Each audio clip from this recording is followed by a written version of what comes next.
All right, it's going to help them stop the run and be in the hunt. Meanwhile, Micah released a statement on social media Thursday saying, in part, I never wanted this chapter to end, but not everything was in my control. My heart has always been here, and it still is. Through it all, I never made any demands. I never asked for anything more than fairness. I only asked that the person I trust to negotiate my contract be a part of that process. Stephen A. Jerry told you he was never going to trade Micah face to face. Are you surprised this happened? He also heard me face to face telling him I don't believe him, not for 1 second. And certainly that ended up being the case because this is what it is. This is a disaster for Jerry Jones. This is a bad, bad situation. And I think this is something that's going to taint whatever legacy he hoped to have because this is not a football decision. He can slice it any way he wants to. Micah Parsons is a superstar caliber player in the National Football League. You traded him for 2 late first-round picks. That's late. The Green Bay Packers haven't had a top 10 pick since 2009. They're usually in contention. This is going to be a low first-round pick.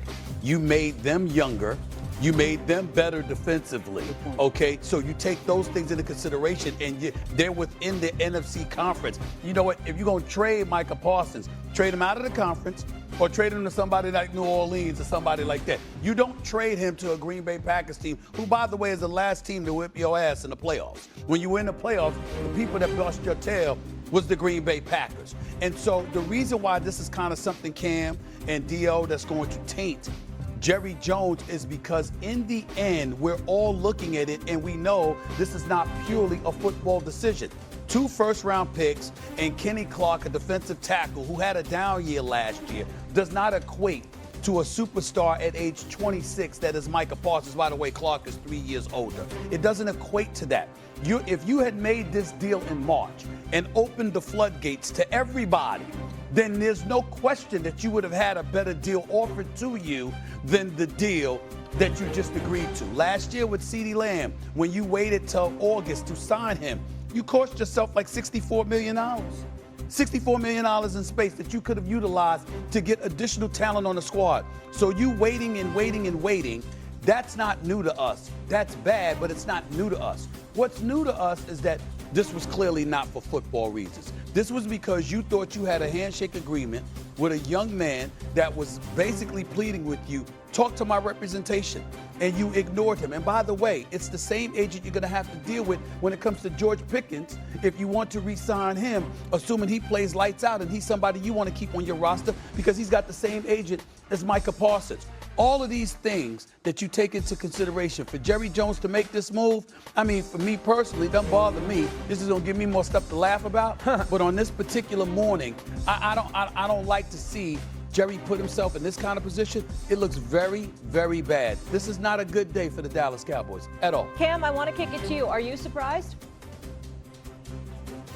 Absolutely not. I'm more surprised that, you have a situation where, Stephen A., your words, this is not a football decision. If anything, I will combat that and say this is everything about the football decision. Okay. Trading Micah Parsons freed up $24 million in 2025 salary cap space, boosting availability funds for over $44 million. On top of that, at the bare minimum here, you can potentially get 3 good players for the price of 1. Now, granted, is Micah Parsons a cornerstone player for the Dallas Cowboys? Absolutely.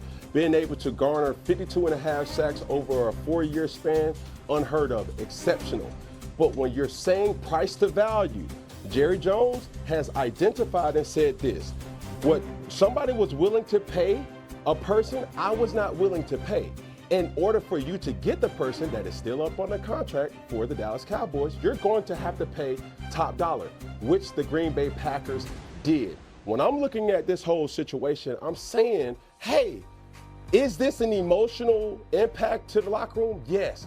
But for the betterment of the locker room, you have an opportunity to get 3 potential players for future situations. That is undoubtedly something that you will want to say as a decision maker. But here's the thing, though, Stephen A. and Dan, to think about. We will know if this is a good trade for the Green Bay Packers in less than 6 months. We won't know if this is a good trade for the Dallas Cowboys until about 2 to 3 years after those picks have already made their impact in I the think we're dealing NFL. with some technical difficulties with Cam, but I want to kick it to you. It's a good time to pause anyway, because we're on polar opposites. Stephen A. just said this is personal, not business. And then Cam saying this is purely football. But obviously with the Dallas Cowboys, it's going to take some time to see how it all pans out. Green Bay, he says the next 6 months, we're going to know whether this was the right choice. Where are you on this? If it's purely football, it's a disaster, and it's one of the worst trades in the history of the organization. You don't... Cam knows this. There's only so many game wreckers. There's people who change games. This guy is one of the 6 or 7 game wreckers in the NFL. You don't give that player away for the 30th pick of the draft for 2 years in a row.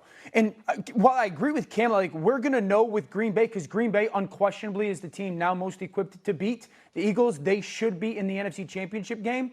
I know what Green Bay's defense is going to be like. I don't have to figure out if this is a win for them. I know. Now, they got to go win the Super Bowl for the ultimate prize to pay off.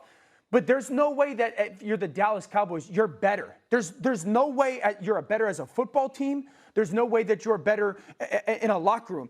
I've heard the stories or the thoughts of culture, and while I respect that, I've never heard anybody talk about Micah being a bad worker or a bad teammate or not a competitive dude. And so that's what you want out of your best players, is to be these guys that every single Sunday show up. They failed in the playoffs not because the defense got boat raced, because the offense didn't show up. Of course, that's going to be frustrating. And so I look from a football perspective. Stephen A. is 100% right. To get that late of a trade-off, pick-wise, is such a miss by the Dallas Cowboys. No one is sitting here saying trading